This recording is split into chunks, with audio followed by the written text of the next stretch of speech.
কোনদিনও অনুরোধ করছে যা দুর্ঘটনা ঘটেছে আমরা ভুলে যাই।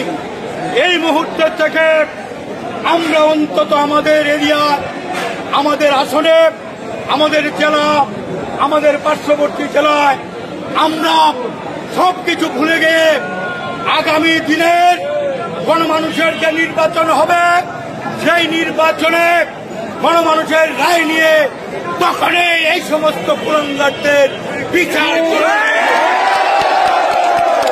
সবাই সুস্থ থাকুন।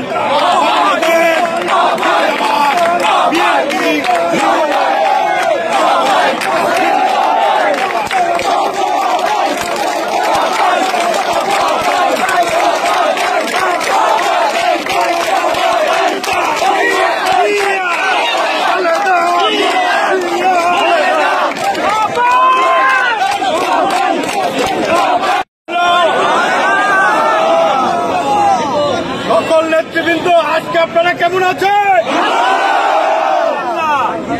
আল্লাহর কাছে সবাই বলেন শুকুর আলহামদুলিল্লাহ। সংগ্রামী ছাত্র বন্ধুরা, দীর্ঘদিন যাবৎ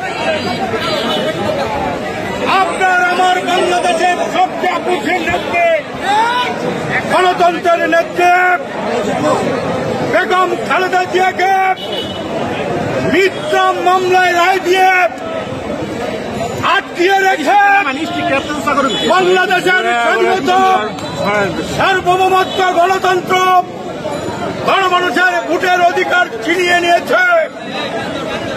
আমরা 17 বছর যাবৎ সেই দুর্গন্ধযুক্ত আওয়ামী লীগের হত্যা, নির্যাতন, খুন মামলায় নির্যাতিত হয়ে আপনারা যারা দীর্ঘদিন আন্দোলন সংগ্রাম করেছেন তার জন্য জনাব তারেক রহমানের পক্ষ থেকে, বেগম খালেদা জিয়ার পক্ষ থেকে রক্তিম শুভেচ্ছা অভিনন্দন জানাই।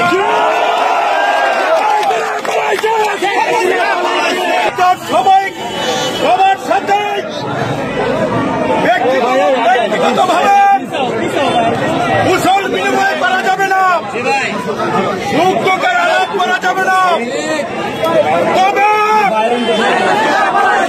বেগম খালেদা জিয়ার জনাব তারেক রহমানের পরিকল্পনায় বাংলাদেশে গণমানুষের কথা বলার অধিকার ইতিমধ্যে আল্লাহ পাক আমাদেরকে দিয়েছে।